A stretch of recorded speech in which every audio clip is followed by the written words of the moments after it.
Ora, boa noite. O Executivo vai aprovar medidas de apoio às empresas atingidas pela onda de vandalismo, anunciou hoje o Presidente da República. SIC detém vice-presidente da NATO acusado de incitar atos de violência, rebelião e terrorismo. Estados Unidos da América reduzem tarifas aplicadas a produtos angolanos de 32% para 15%. Moçambique, ataque em Cabo Delgado já resultaram em cerca de 47 mil deslocados.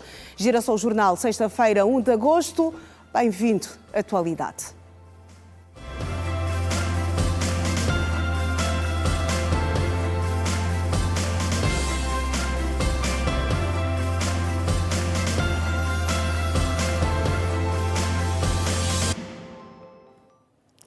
Ora, boa noite. O Presidente da República, João Lourenço, dirigiu hoje aos angolanos uma mensagem sobre os tumultos registados em Luanda e em outras regiões do país.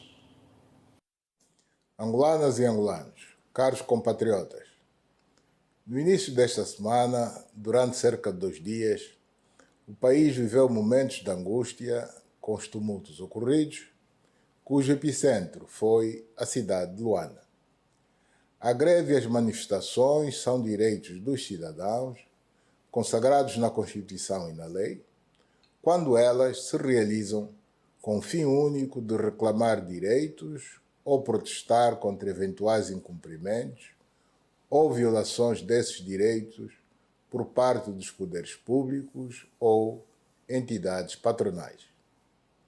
O que assistimos desde segunda-feira foram atos premeditados de destruição do patrimônio público e privado, assalto e pilhagem de estabelecimentos comerciais, ameaças e coação a pacatos cidadãos para não circularem, não se apresentarem ao trabalho, mesmo usando meios próprios de locomoção e não sendo taxistas, única classe que declarou greve. Isto é grave, isto é crime punível e condenável. Evidentemente que as forças da ordem atuaram no quadro das suas obrigações e por isso a ordem foi prontamente restabelecida, a vida voltou ao normal, mas as consequências dos atos protagonizados por cidadãos irresponsáveis, manipulados por organizações antipatriotas nacionais e estrangeiras, através das redes sociais, trouxe o luto, a destruição de bens públicos e privados, a redução da oferta de bens essenciais e de serviços às populações e o desemprego dos angolanos que trabalhavam nesses estabelecimentos comerciais. Condenamos veementemente tais atos criminosos, lamentamos a perda de vidas humanas e aproveitamos a oportunidade para expressar, no nosso nome e no do Executivo angolano, os nossos mais profundos sentimentos de pesar a todas as famílias enlutadas e votos de rápidas melhoras aos feridos como consequência dos tristes acontecimentos. Dirigimos os nossos agradecimentos às forças da ordem, aos órgãos da justiça, aos profissionais da saúde, que prontamente atenderam os feridos nas nossas unidades hospitalares com o fito de salvar vidas, aos partidos políticos, igrejas, organizações da sociedade civil e todos quantos, de forma clara e sem ambiguidade, se pronunciaram publicamente condenando a barbárie que assistimos nesses dias. 23 anos depois do fim do conflito armado, e no ano em que o país comemora 50 anos da proclamação da sua independência nacional, não podemos aceitar nem tolerar mais dor e luto entre os angolanos. Compreendemos que temos ainda muitos problemas sociais por resolver. O Estado está a fazer o seu melhor, investindo na área social, na saúde, educação, habitação e criação de emprego, com a admissão massiva de profissionais da saúde, da educação, com a formação profissional e com as grandes obras públicas de construção de infraestruturas rodoviárias, portuárias, aeroportuárias, de energia e de água, particularmente das grandes barragens do Programa de Combate aos Efeitos da Seca no sul da Angola, no Cunene, Huila e Namibe, que absorvem muita mão de obra proveniente de todo o país. As obras de construção de infraestruturas nas novas províncias vão igualmente oferecer emprego a milhares de jovens que se interessem pelo trabalho. O Estado não pode ser o único empregador. Contamos também com o setor privado, o cooperativo e com o autoemprego. Que justiça seja feita, tem feito também o seu melhor no que diz respeito à oferta de postos de trabalho.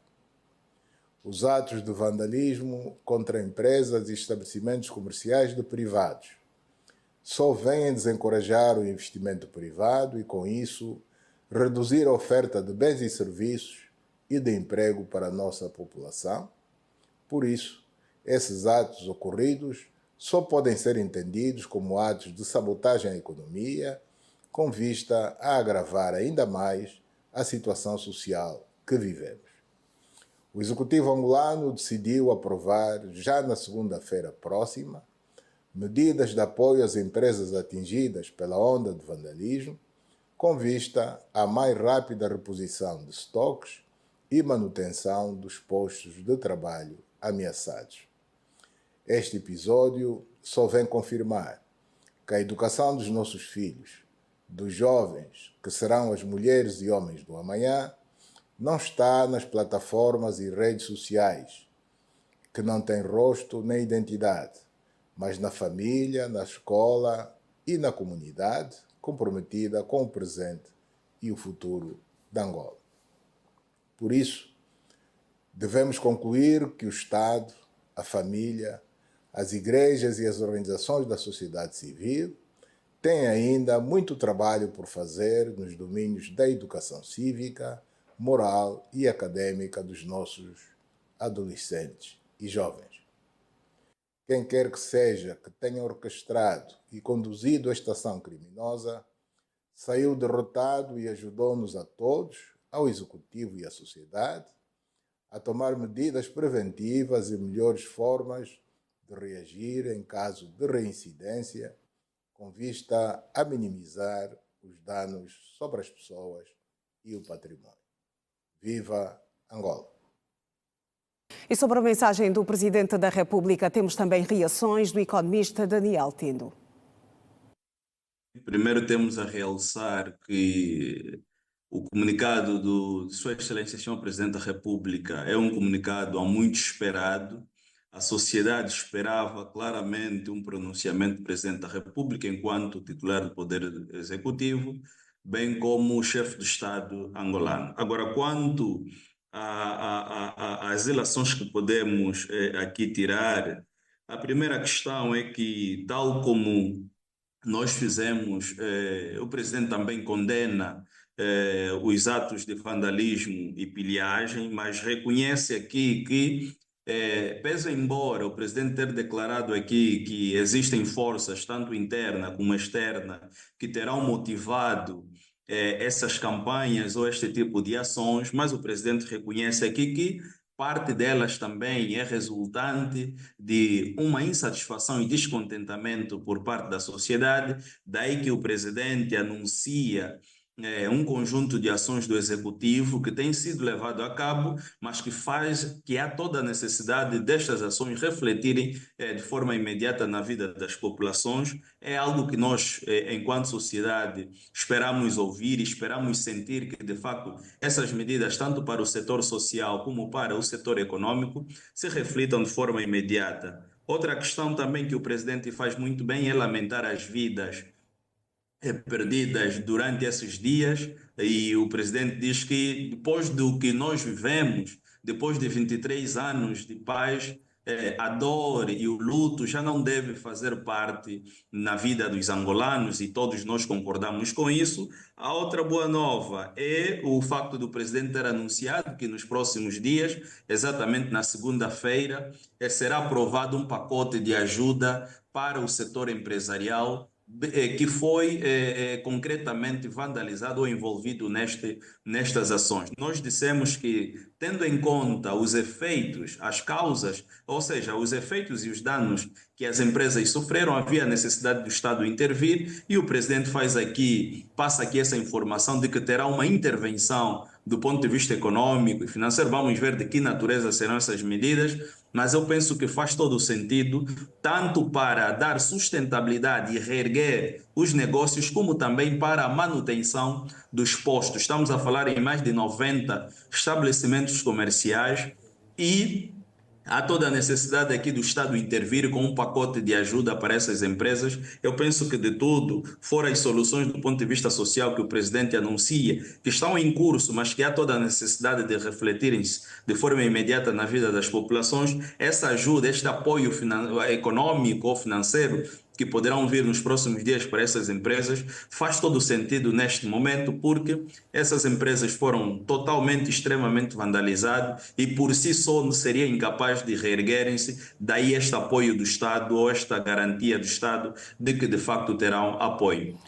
E a vice-presidente da República, Esperança da Costa, recebeu em audiência a reverendíssima bispa da Igreja Anglicana de Angola, Filomena Estevão, e o presidente da Igreja Evangélica Pentecostal, Maranata.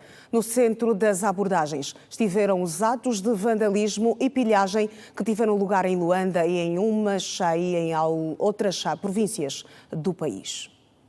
O papel das igrejas na pacificação dos conflitos foi mais uma vez reafirmado no encontro entre a vice-presidente da República, Esperança da Costa, e as autoridades eclesiásticas ouvidas em audiências separadas nesta sexta-feira. Segundo a bispa da Igreja Anglicana em Angola, é necessário que os jovens busquem manter e preservar a paz. Angola é Angola, não é? Nós temos nossos valores em que temos que mantê-los firmes e temos que preparar bem os nossos filhos, nossos jovens para uma Angola pacífica, uma Angola justa, uma Angola de facto com paz e harmonia. E nós, a Igreja, é que diria que podemos fazer mais, mas todos andarmos na mesma linha, com o mesmo propósito e a juntar-nos as mãos, o Estado e as igrejas. Já o presidente da Igreja Evangélica Pentecostal, Maranata, apontou as causas que motivaram a onda de vandalismo na sequência da greve dos taxistas que se assinalou entre segunda e quarta-feira desta semana. Um cenário que marcou o país e não só. As manifestações são prerrogativas que todas as sociedades democráticas têm, mas manifestar não significa vandalizar. Então, nós, como igreja, reprovamos os atos de vandalismo que aconteceram nos dias anteriores. Pedimos à juventude que continue a confiar no Estado, a confiar nas políticas implementadas pelo Estado. Pelo que nós conversamos com a senhora vice-presidente da República, percebemos que o Estado angolano está empenhado a trabalhar para que as situações estejam resolvidas.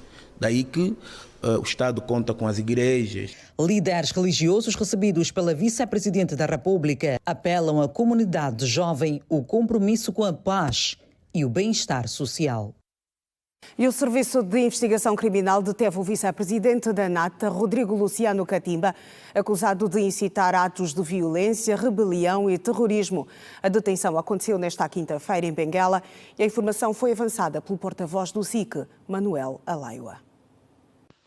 O Serviço de Investigação Criminal torna público que, em cumprimento de um mandado de detenção emitido pelo Ministério Público, procedeu nesta quinta-feira, 31 de julho, na província de Benguela, a detenção do cidadão nacional identificado por Rodrigo Luciano Catimba, vice-presidente da ANATA, por fortes indícios da prática dos crimes de incitação à violência, apologia pública de crime, rebelião e terrorismo, consubstanciado em pronunciamento público num órgão de comunicação social amplamente difundido nas redes sociais, aonde surge incitando a população para atos de vandalismo e arruaça.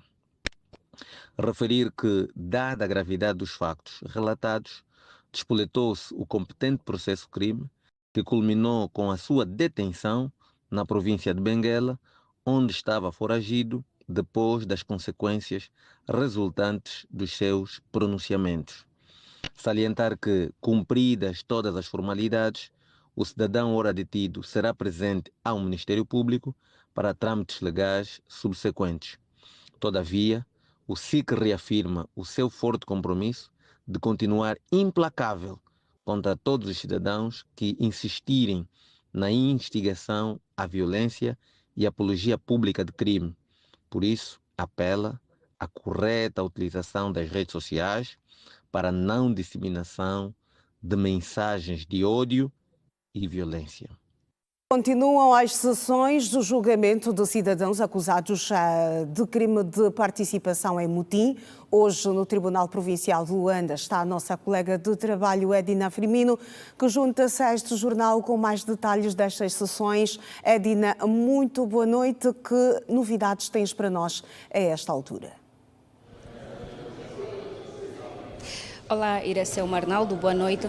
Boa noite também para quem nos acompanha. Continuam as sessões de julgamentos sumários em decorrência dos tumultos que aconteceram nos dias 28, 29 e 30 aqui em Luanda, em decorrência da greve dos taxistas. O julgamento acontece aqui no Palácio Dona Ana Joaquina, onde nos encontramos. São 11 arguidos com idades compreendidas entre os 16 e 28 anos. Neste caso, deixa aqui fazer uma repartição destes arguidos. 4 estão à espera do julgamento sumário, já foram ouvidos pela juíza de direito aqui neste tribunal, e outros 7 o juiz do caso pediu que voltasse o processo por falta de instrução na primeira fase que foram detidos. Então, este processo dos 7 arguidos, que compõem um total de 11, vai continuar nos próximos dias, e nós estamos aqui para acompanhar o julgamento ou a sentença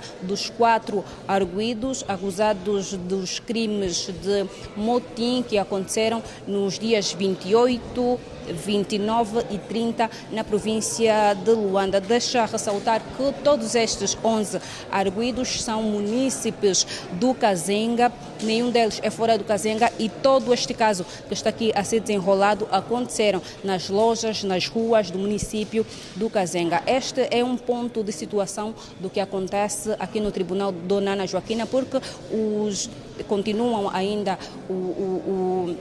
as acusações, estão a ser ouvidos pelos juízes, e nós não temos ainda a sentença final, mas que traremos dentro em breve, assim que for possível. A partir do Tribunal da Dona Ana Joaquina, despedem-se Miguel Suame e Edna Firmino. Boa noite, Iracema. Boa noite, Edna Firmino. E às sessões de julgamento dos implicados nos atos de vandalismo e pilhagem que tiveram lugar em Luanda. A administração dos Estados Unidos da América anunciou a redução das tarifas aplicadas a produtos angolanos de 32% para 15% no âmbito da nova estratégia tarifária definida pelo presidente Donald Trump. A decisão representa uma vitória diplomática significativa para Angola, que tem defendido nos últimos meses uma abordagem de diálogo estratégico, previsibilidade comercial e reciprocidade com um parceiro norte-americano. A medida consta de uma ordem executiva publicada pela Casa Branca no dia 31 de julho, integrando Angola numa lista restrita de países africanos beneficiários de tarifas moderadas, após intensas rondas de contactos diplomáticos lideradas pelo Ministério da Indústria e Comércio, pelo Ministério das Relações Exteriores e pela Embaixada de Angola nos Estados Unidos. A nova tarifa de 15% reconhece o empenho reformista e o esforço de diversificação económica de Angola, que tem apostado na consolidação de um ambiente de negócios competitivo e transparente. A descida tarifária representa um alívio importante para os exportadores nacionais, permitindo maior competitividade dos produtos angolanos no mercado americano, no momento em que se procura dinamizar setores não petrolíferos. As relações comerciais entre Angola e os Estados Unidos da América têm sido tradicionalmente marcadas pela cooperação no setor energético. Em 2024, Angola exportou para os Estados Unidos bens no valor de 351,8 milhões de dólares, ao passo que importou cerca de 410,2 milhões de dólares, evidenciando um saldo favorável aos Estados Unidos. Espera-se que a revisão tarifária anunciada pelos Estados Unidos venha corrigir este desequilíbrio comercial, estimular trocas bilaterais mais robustas e ainda abrir portas para novos investimentos norte-americanos em Angola, nomeadamente no agronegócio, infraestruturas e indústria transformadora. O governo angolano prepara-se agora para apresentar uma proposta técnica detalhada de negociação tarifária, conforme solicitado pelos representantes dos Estados Unidos da América. A expectativa é que este novo enquadramento permita não apenas consolidar a abertura dos mercados, mas também lançar as bases para um acordo comercial preferencial de médio prazo entre Angola e os Estados Unidos. O governo considera que esta conquista diplomática demonstra que o diálogo construtivo, o profissionalismo técnico e a concertação estratégica podem produzir resultados tangíveis na defesa dos interesses nacionais no cenário global. E os empresários e agentes económicos estimam perdas de receitas devastadoras provocadas durante os 3 dias de paralisação do setor industrial e do comércio devido aos tumultos, pilhagens e confrontos que resultaram da greve dos taxistas que aconteceu de 28 a 30 de julho.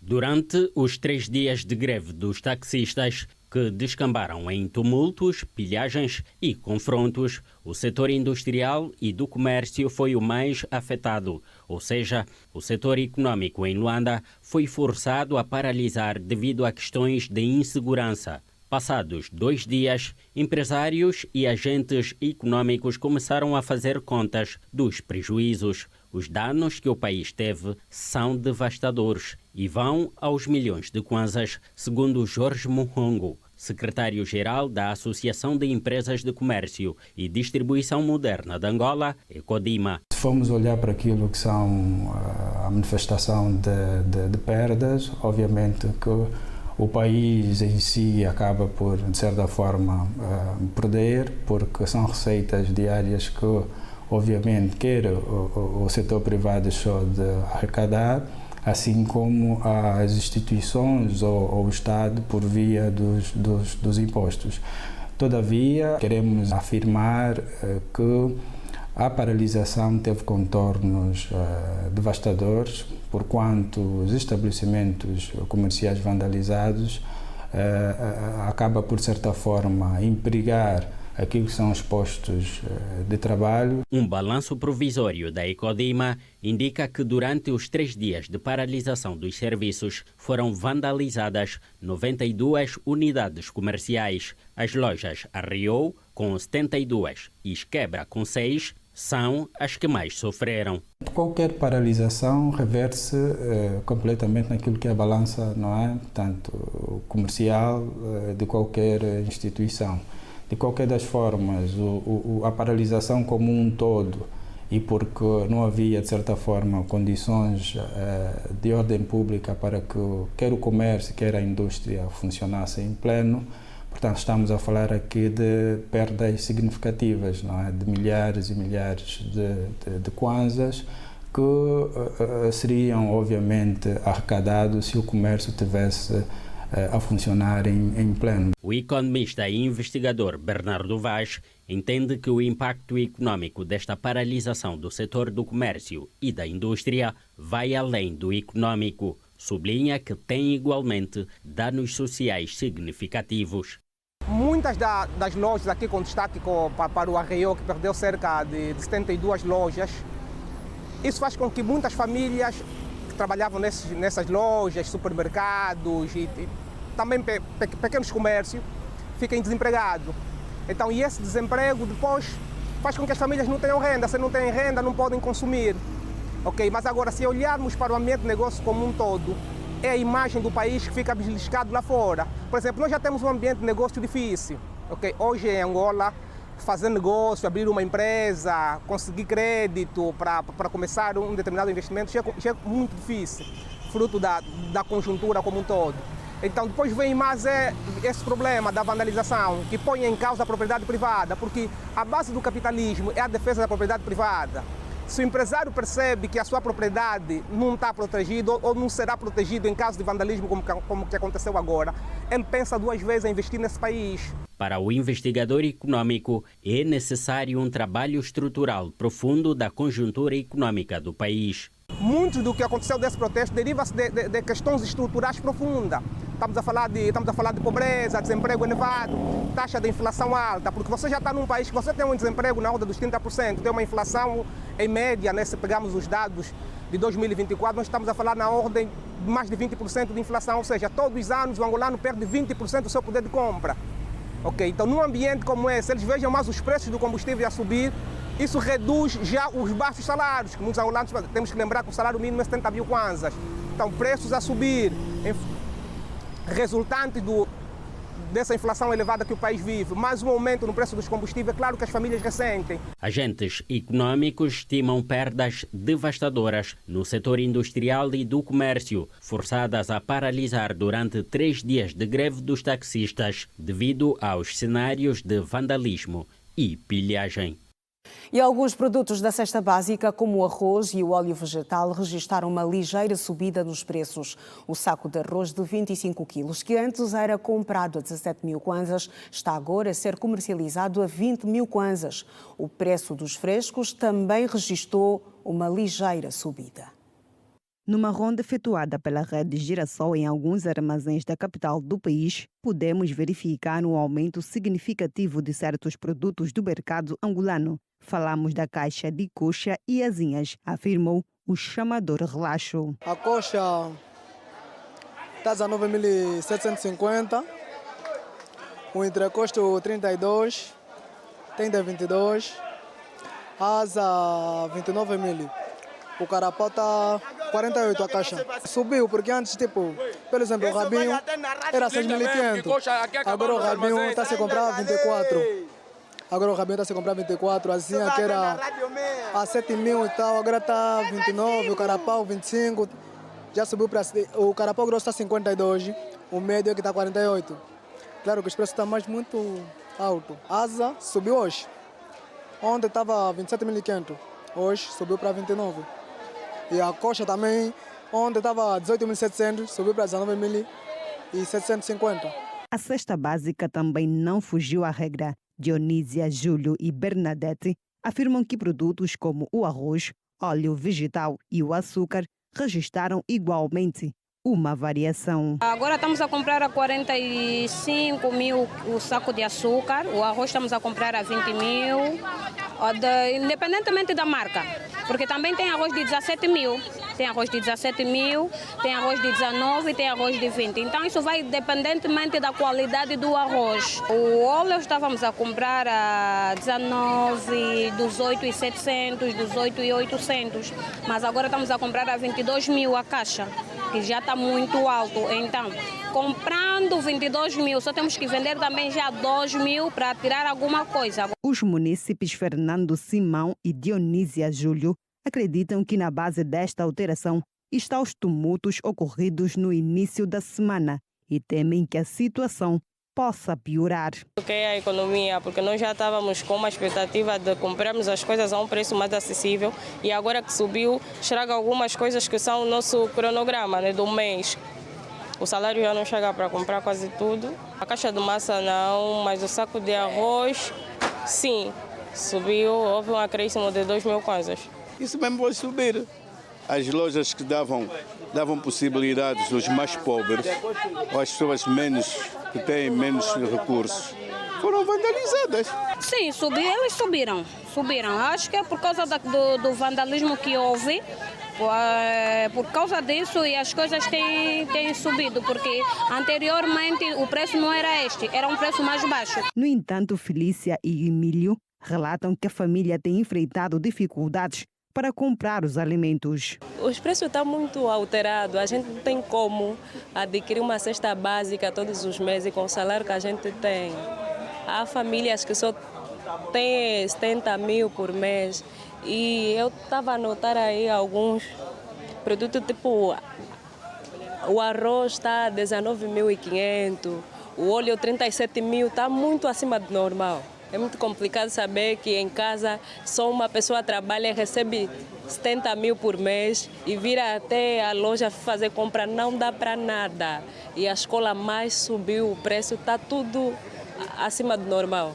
Fomos a ver no total uma caixa está por aí a 35 mil kwanzas, que é muito para o bolso do cidadão, atendendo o nosso salário mensal não corresponde. Parece que só estamos a trabalhar para comer e só mesmo para isso, não para cobrir outras despesas fica meio complicado. Estamos a trabalhar para comer, apanhar táxi até acrescentando na dose. De realçar que a cesta básica é composta por vários produtos, nomeadamente o arroz, a massa, o feijão, caixa de coxa e outros. E o dia de hoje foi reservado para a recolha de lixo e resíduos sólidos em alguns pontos da cidade de Luanda, como é o caso do município de Talatona. A nossa equipa acompanhou parte do trabalho das brigadas destacadas com o objetivo de tornar a cidade limpa e evitar a propagação de doenças. A cidade de Luanda vive dias melhores em termos de limpeza, contentores cheios, mais ruas limpas. A nossa chegada na zona do Mufulama, bairro Simeone, e também sentido Kamama-Fubu, encontramos os caminhões de lixo fazendo a limpeza. Segundo Mário, este tem sido um procedimento recorrente. A recolha aqui de lixo nunca tivemos problema, graças a Deus. Só esses dias que temos essa paralisação de 3 dias que tivemos aqui, o lixo estava muito alterado, mas já os caminhões estão sempre aqui a recolher conforme vejam. Senão aqui não temos nenhum problema de lixo. Esta sexta-feira, o dia foi reservado para a recolha e coleta de resíduos sólidos. No município do Talatona, nos deparamos com uma delegação de saneamento e limpeza, que, segundo a diretora municipal Amélia Lamboazal, o objetivo é tornar a cidade limpa e evitar a propagação de doenças como a cólera. A nível do pessoal que faz a passagem para este perímetro, tem uma vista limpa e organizada, e a nível dos munícipes em manter uma área limpa. É verdade que os resíduos acarretam muitos vermes, muitos insectos, e visto que nós estamos a lutar contra a cólera, é uma campanha muito bem-vinda para a comunidade que aqui está. Em algumas zonas, o lixo ainda é considerado um problema ambiental. Morador da vila da Gameque, Mauete, fala das dificuldades para deitar o lixo, uma vez que no interior dos bairros não há contentores. No interior do nosso bairro não há recolha, isso é um facto, não há recolha. Mas este local, assim como o outro, são pontos de depósito de lixo. Como, por exemplo, eu vivo aqui por detrás da vila. Para quem vive por detrás da vila, vive no Paiol e frequenta a fábrica de bloco, tem tido dificuldade de depositar lixo, porque aquela toda rua, até na fábrica de bloco, não há praticamente um local para depositar o lixo. Mesmo quando você chega na fábrica de bloco, não tem praticamente um local ideal para depositar lixo. És obrigado a vir aqui na Jonce, né, levas o lixo como se... de contentores de lixo para facilitar a deposição dos resíduos sólidos. Pegamos o lixo de casa para aqui, mas também gostaríamos que no interior dela tivesse alguns pontos, porque há pessoas que saem muito mais distante de algumas zonas para virem deitar aqui o lixo. Dentro não temos contentores de lixo, todos os dias produzimos lixo, então temos que ter um local para depositar. Semana do aleitamento. Importância em destaque.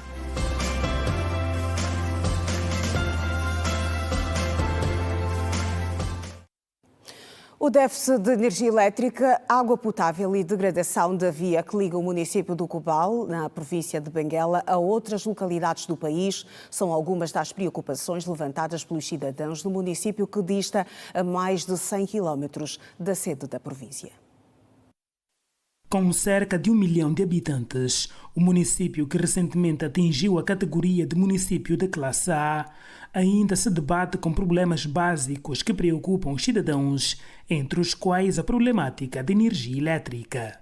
A energia térmica, de acordo com este membro do Conselho Municipal, não responde às necessidades do município. O município do Cobal tem estado a experimentar Portanto, servir-se de energia térmica, que são os geradores, que não resolve praticamente as preocupações ou as necessidades do nosso município.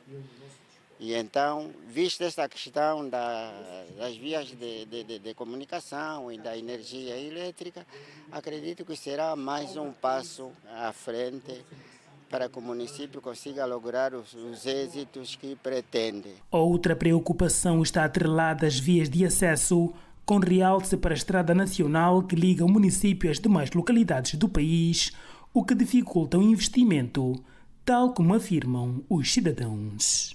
Um dos aspectos que possa desencorajar, digamos, o investimento, tanto tem a ver com as nossas vias de comunicação.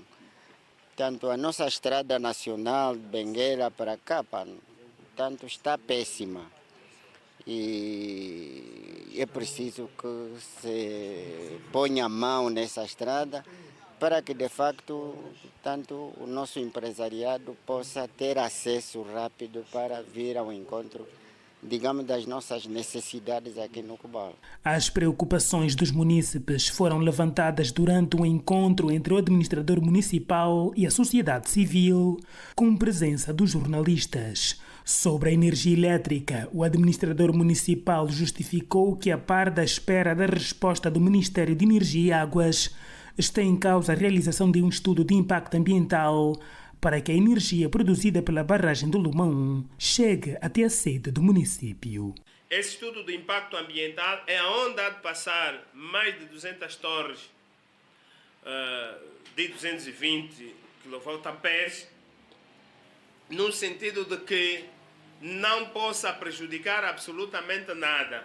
Então, há necessidade de fazer esse todo estudo, a questão de alguns animais raros, algumas plantas, olhando na fauna e na flora, para que não se prejudique isso. E cerca de 80 mil crianças menores de 6 meses podem ser salvas anualmente pelo aleitamento materno.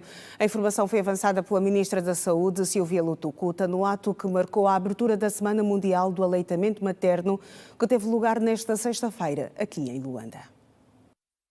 Cada gota importa. Especialistas afirmam que o leite materno é sinônimo de vida, vínculo, proteção, um líquido insubstituível. Ele fornece todos os nutrientes essenciais, fortalece o sistema imunológico e reduz o risco de infecções e doenças para o bebê. Nesta semana do aleitamento materno, a médica pediatra Liliana Caçul destaca a importância da amamentação e desmistifica a ideia do chamado leite fraco.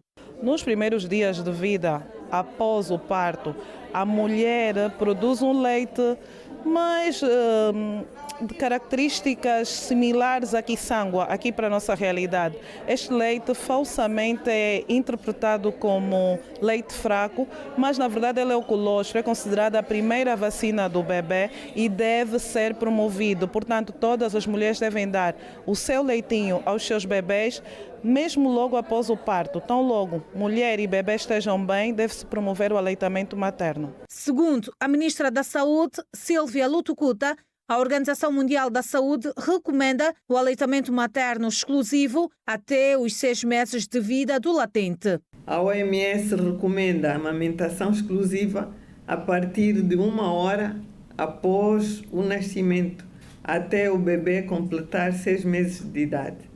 Os alimentos complementares nutritivos devem ser adicionados enquanto se amamenta até aos 2 anos de idade. Amamentar protege contra infecções, fortalece o sistema imunitário, reduz a mortalidade infantil, a desnutrição, promove o desenvolvimento cognitivo e cria um vínculo emocional essencial entre mãe e filho. E não só, também contribui para a saúde da mãe, ajudando a reduzir o risco de câncer de mama, do ovário, diabetes tipo 2 e depressão pós-parto.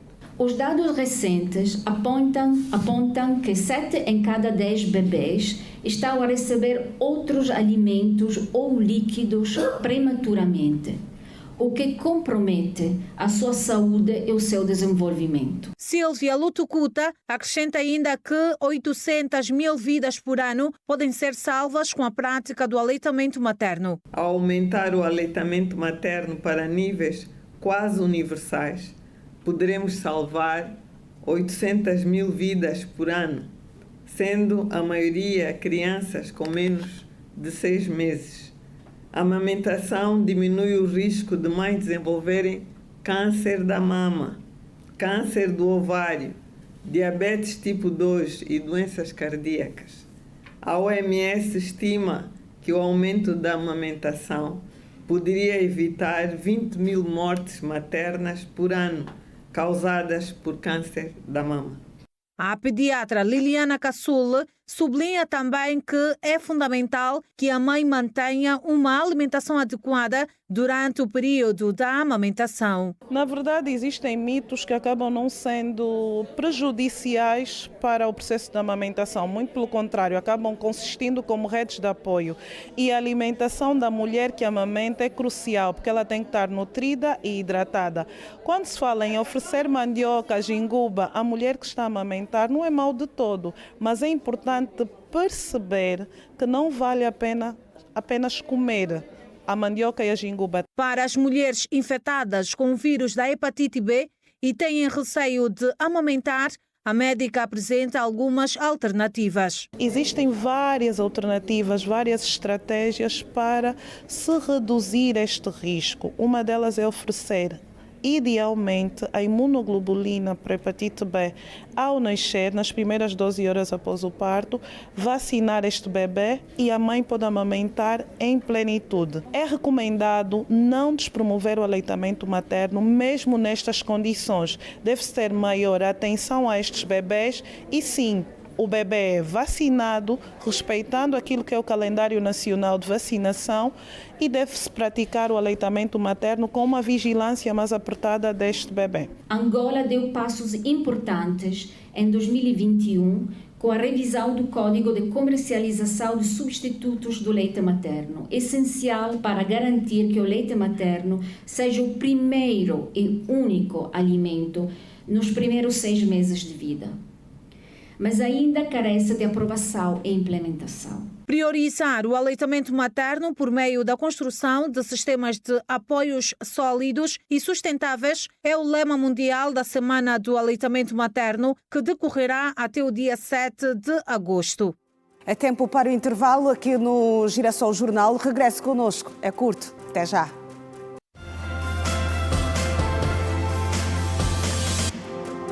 E regressamos com a atualidade internacional. A onda de novos ataques na província de Cabo Delgado, norte de Moçambique, já resultou em cerca de 47 mil deslocados, segundo um relatório divulgado hoje. Confira a seguir o Compacto Internacional. Cerca de 47 mil é o número estimado de deslocados internos com a onda de novos ataques na província de Cabo Delgado, norte de Moçambique. Os dados constam do mais recente relatório divulgado por uma organização não governamental. O documento refere que a maioria dos deslocados concentra-se no distrito de Chiure e outros nos distritos de Muindumbe e Anquabe. Elementos associados ao grupo extremista Estado Islâmico reivindicaram um ataque a 24 de julho a uma aldeia no sul da província de Cabo Delgado com armas automáticas.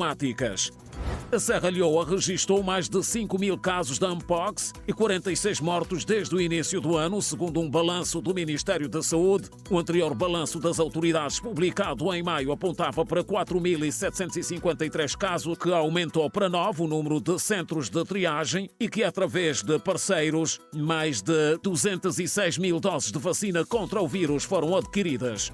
O presidente dos Estados Unidos, Donald Trump, decidiu, através da ordem executiva, que as novas tarifas globais que deveriam entrar em vigor hoje começam a ser aplicadas a partir de 7 de agosto, na próxima quinta-feira. Para os países aos quais os Estados Unidos da América vendem mais do que compram, continua em vigor a taxa de 10% definida a 2 de abril, dia em que foi anunciada pela primeira vez uma série completa de taxas sobre os parceiros dos Estados Unidos da América. Uma taxa de 15% é apresentada como um novo mínimo para os países com os quais os Estados Unidos consideram ter um déficit comercial. Cerca de 40 países estão sujeitos a esta percentagem. E em Tel Aviv, mais de 7.000 crianças foram tratadas no Hospital do Coração. O centro existe há 30 anos e presta assistência gratuita a crianças e adolescentes com problemas cardíacos. Mais de 80 crianças angolanas já passaram por lá. No coração de Tel Aviv há uma esperança para milhares de crianças e adolescentes que nascem ou adquirem patologias cardíacas. Trata-se do Hospital Save Child's Heart, que atendeu mais de 7.500 crianças de vários países, inclusive de Angola. Recebemos 83 niños de Angola entre el 2008 e el 2012. Recebemos 83 crianças de Angola entre 2008 e 2012. E depois disso, graças ao nosso presidente da Save a Child's Heart em África, o Haile Tayle, criamos um centro em Luanda, que já funciona por si só. De quase todos os lados de África recebemos crianças, do Ruanda, do Zanzibar, da Etiópia, do Mali, de onde tivemos uma criança no ano passado, do Quênia, do Sudão do Sul.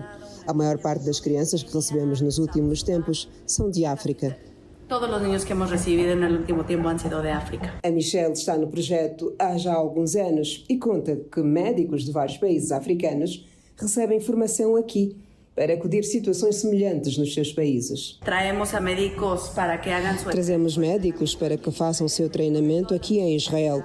Médicos de todas as especialidades, em pediatria cardíaca, desde anestesiologistas, intensivistas, cirurgiões, todo tipo de especialidades. Os trazemos de países como Ruanda, Zâmbia e Etiópia. Aqui há especialidade, desde os 2 até aos 5 anos, dependendo. De certo que o Save a Child's Heart cobre todos os custos de estadia e de toda a sua formação cá, para que possam regressar aos seus países e operar de forma independente, com todas as ferramentas que recebem daqui. Puedan regressar a seu país a operar independentemente com as ferramentas que aqui se les dão. Mais do que acudir a crianças necessitadas e dar formação a médicos, o Save the Child's Heart, que existe há 30 anos, é um lar para as crianças que ficam longe de casa e dos seus pais. Muitas vezes apenas chegam a Israel acompanhados de uma enfermeira. Os niños chegam em grupo. Quase sempre os meninos chegam em grupos de países e todos os grupos de países têm de vir acompanhados de uma enfermeira local, que nos ajuda com traduções e nos ajudam também a cuidar as crianças aqui em casa, quando já saem do hospital e ficam aqui por casa. São elas que estão encarregues de lhes dar a medicação e verificar se têm alguma urgência durante a noite. São elas também que os atendem e atendem também às crianças que vêm sem os pais, que são meninos um pouco maiores, de 11 e 12 anos. Estes vêm sem os pais, então elas atuam como acompanhantes. Elas funcionam como seu acompanhante. Tanto a formação de médicos quanto a assistência às crianças são processos gratuitos. Tudo é pago por benfeitores. Aqui passam por consultas de rastreio, cirurgias, quando são necessárias, claro, com a aplicação de válvulas e outros procedimentos. O hospital ainda não realiza transplantes, mas dispõe de assistência para fazer seguimento por longos períodos. A instituição solidária vive de doações e financiamentos. Os pacientes são selecionados nos seus países de origem mediante a consultas de rastreio. Os médicos voluntários viajam para vários países, identificam as patologias e é a necessidade de cirurgias mais delicadas que traz estas crianças para Israel. Pequenos procedimentos são feitos localmente. África!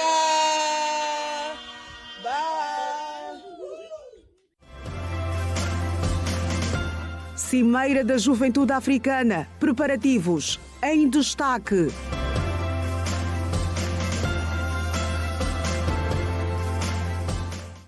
E é sobre este assunto que lhe vamos falar agora. Angola acolhe a Cimeira da Juventude Africana de 9 a 12 de agosto deste ano. Em Luanda tem pela frente a União Pan-Africana da Juventude, em parceria com o Conselho Nacional da Juventude de Angola. Espera-se que o evento venha reunir delegações de cerca de 55 países e distintos chefes de Estado africanos. Sob liderança do presidente do Conselho Nacional da Juventude, Isaías Kalunga, a comissão organizadora da Cimeira Pan-Africana da Juventude esteve reunida nesta quinta-feira para fazer um ponto de situação sobre o nível da organização. Na ocasião, Isaías Kalunga disse que os preparativos para a Cimeira Pan-Africana, que acontecerá de 9 a 12 de agosto, está a 80%. Até então, temos acima de 80% das condições criadas para que tenhamos uma cimeira de dimensão daquilo que estamos acostumados a ser feito em Angola e que pronto, em Angola vamos poder, com a participação dos representantes de todos os países africanos, podermos discutir África passado, presente e futuro de que nós a queremos. Portanto, o que nós queremos como o futuro do continente vai tanto também ir com o contributo dos líderes das organizações juvenis, membros do Conselho de Juventude, estes que vão claramente participar nos dias de debate ao longo da cimeira, que se reservam ser os dias 10 e 11 de debate. Tanto nesse encontro também podemos levar a informação de que é necessário que nós sejamos exemplares, porque não estaremos só a realizar uma mera cimeira de jovens africanos. Estaremos a comemorar o Dia Internacional da Juventude, tanto que é celebrado no dia 12 de agosto e é imperioso que no âmbito das celebrações do Dia Internacional da Juventude, os jovens angolanos, os jovens africanos venham a fazer vincar aquilo que é o seu ponto de vista concernente ao sonho do jovem africano, que nós teremos com a África enquanto africanos. Queremos boas condições de habitabilidade, queremos mais emprego, mais oportunidade de emprego, queremos melhores condições de saúde, de educação e ensino, queremos ter melhores condições de habitabilidade, queremos a nível do nosso país não pensar em estar num outro país, queremos a nível do nosso país querer viver, se formar e poder criar os nossos progenitores no nosso país. Durante o certame, que vai envolver delegações de cerca de 55 países e distintos chefes de Estados africanos, serão abordados temas estratégicos como parcerias multilaterais, tecnologia e inovação, diplomacia e participação dos jovens no desenvolvimento dos seus países e do continente. Questionado se os últimos acontecimentos da vandalização na cidade capital pudesse beliscar a cimeira, Isaías Kalunga respondeu: a cimeira não fica beliscada, tanto porque nós observamos os atos claramente consideramos negativos que vivemos durante os últimos 3 dias. Mas isso não vai beliscar de modo nenhum, por mínimo que seja, os níveis de organização que se tem até então da cimeira, bem como também os dias que vão claramente se reservar para a realização de uma cimeira de sonhos que nós queremos realizar. Portanto, foram atos que foram perpetuados por jovens que claramente já estão em contas com a justiça. Portanto, isso não pode acumular todo jovem angolano. Vamos ter um déficit de parceiros com infraestruturas fechadas, o índice ou a possibilidade de capacidade de empregabilidade reduz, quer seja pelo CNJ como os parceiros públicos e privados, reduz, e vamos claramente poder registrar, infelizmente, maior ou mais gritos de falta de emprego de Cabinda ao Cunene, bem como também vamos ter gritos de falta de elementos de apoio para que tenhamos uma vivência saudável. Entre os líderes internacionais que já confirmaram presença na Cimeira da Juventude Africana, destacam-se os presidentes da África do Sul, Namíbia e Moçambique. E as obras de construção das unidades orgânicas que compõem a Universidade 11 de Novembro terão a duração de 18 meses. A informação foi avançada pelo Ministro do Ensino Superior, que fez saber também que o Governo disponibilizou cerca de 171 milhões de euros para esta empreitada. As obras do campus universitário de Cabinda podem arrancar brevemente. A confirmação foi dada pelo Ministro do Ensino Superior durante a visita de trabalho efetuada à província de Cabinda. O projeto vai conhecer uma nova etapa que passa pela construção das salas de aulas que compõem as unidades orgânicas da Universidade 11 de Novembro. O projeto está avaliado em cerca de 171 milhões de euros e terá a duração de 18 meses. O reitor da Universidade 11 de Novembro, Kian Votamo, disse que o espaço está localizado e o próximo passo será avaliar as vias de acesso. Tudo está aqui, digamos, esse superfície, vamos dizer, do campo de Caio é para a Universidade 11 de Novembro. Bom, identificar, localizar talvez, né? Como vimos, por exemplo, o acesso aqui não é muito fácil. Ou por Chibodo, ou por Caio diretamente assim, ou indiretamente assim. Quer dizer, é uma decisão que vai ser tomada. E como vamos contar com os técnicos brasileiros, chineses, eu penso que vamos superar essa dificuldade. A governadora provincial de Cabinda mostrou-se feliz com a retoma das obras do campus universitário devido ao impacto que a mesma dará à população académica na província. Desta vez nós vamos começar e vamos terminar. Então, um esforço muito grande da parte do Ministério do Ensino Superior e de todas as partes do Executivo para que realmente as obras da Universidade 11 de Novembro, aqui o campus universitário, que se concretize. Portanto, vamos agora ter a certeza que as unidades orgânicas sejam erguidas, porque a parte administrativa estamos a 80%, 90% pronta. Então vamos agora colocar as unidades orgânicas e vamos esperar até mais um tempo. Acreditamos que em menos de 2 anos nós teremos aqui o campus universitário de Cabinda a funcionar e pronto para poder servir a população. O ministro do Ensino Superior acompanhamos e trouxemos a empresa que vai estar responsabilizada de construir as unidades orgânicas da Universidade de 11 de Novembro. Estamos a falar basicamente da Faculdade de Medicina e Ciências da Saúde, do Instituto Politécnico, da Faculdade de Economia e da Faculdade de Direito. Portanto, isto corresponde a uma outra fase deste projeto, enquanto estamos também a fazer esforços para encontrar recursos para terminar esta primeira fase que diz respeito à reitoria e às infraestruturas de apoio que vemos aqui a nossa atrás.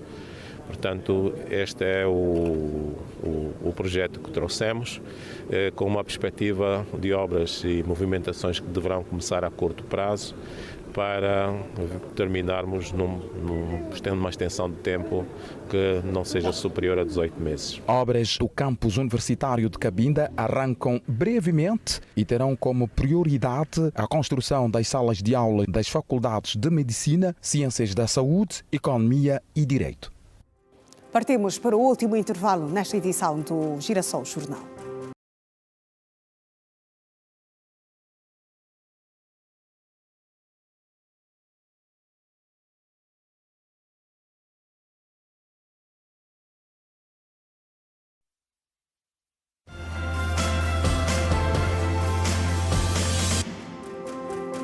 Bem-vindo à última parte do Girassol Jornal, atualidade esportiva. O selecionador nacional de futebol, Pedro Gonçalves, afirmou que os Palancas Negras estão confiantes num excelente resultado diante de Marrocos no arranque do CHAN 2025.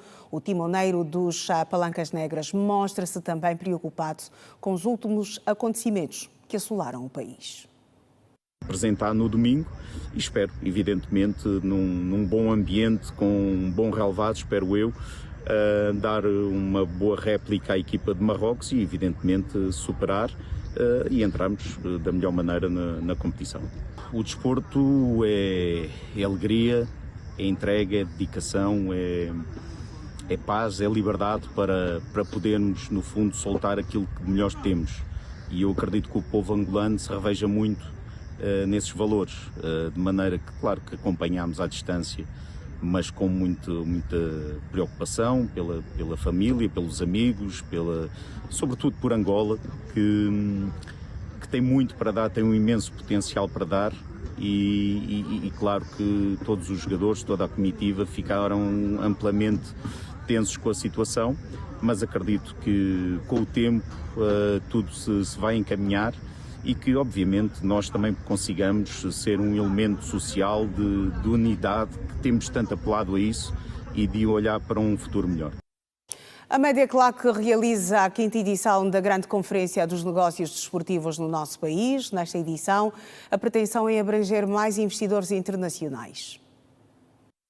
Arrancou nesta sexta-feira a 5ª edição da Conferência de Negócios Desportivos de Angola, considerada a principal plataforma de debate no setor desportivo do nosso país. Sob o lema O Golo do Negócio, para esta edição a Media Claque, empresa organizadora, procurou estender mais o nome do mercado nacional com empresas de fora, segundo informou Paulo de Angola, responsável pela plataforma. Trouxemos diferentes edições anteriores um elevado leque de empresários nacionais e internacionais, mais elementos decisórios do ponto de vista das grandes empresas do mercado nacional e de igual modo também aqui alguma representação diplomática e comercial de países à volta da SADC. Esse é o grande diferencial relativamente às edições anteriores, de igual modo se calhar o ente monte daquilo que vai ser então esta 5ª edição. Para todos os efeitos e à luz daquilo que de facto pode ser a grande expectativa do público, é o reforço daquilo que é a nossa visão do desporto enquanto negócio e alavancar aqui a perspectiva da indústria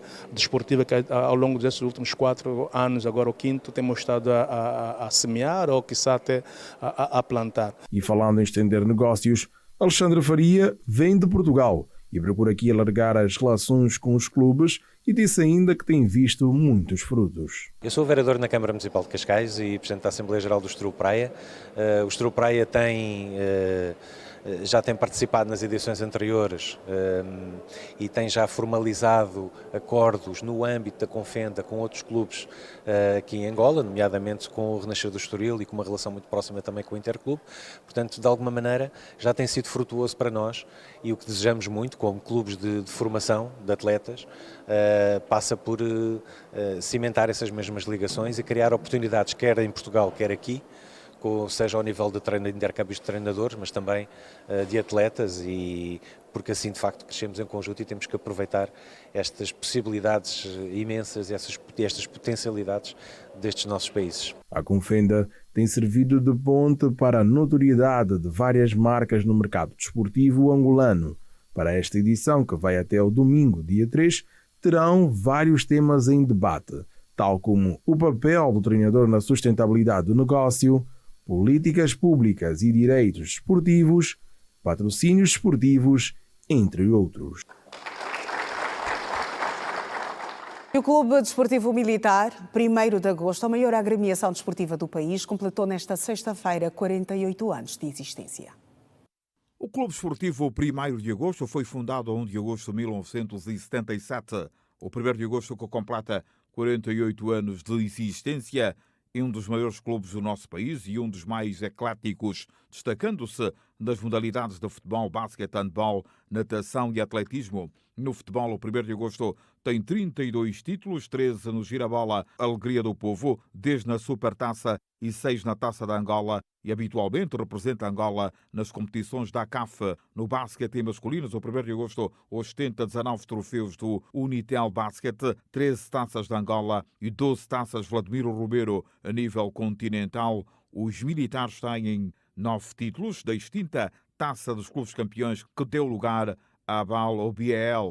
No basquete feminino, o Clube Central das Forças Armadas tem 12 triunfos no Campeonato Nacional Liga Azul, 13 taças de Angola e 8 supertaças, além de 3 vitórias na Taça dos Clubes Campeões Africanos. No handball masculino, o 1º de agosto tem 27 títulos no Nacional, 5 taças de Angola e 4 supertaças de Angola. Já no handball feminino, as militares somam 9 campeonatos nacionais, 5 supertaças e 8 taças de Angola. Quanto aos africanos de clubes, a equipa do 1º de agosto tem 8 taças dos clubes campeões africanos, 5 taças dos vencedores das taças e 7 supertaças Boubacar Fall, bem como um título do Mundial de Clubes. A nível de infraestruturas, o 1º de agosto é dono da cidade desportiva que alberga o Estádio França Andalo, o pavilhão multiusos Paulo Bunze, além de campos e pequenos pavilhões para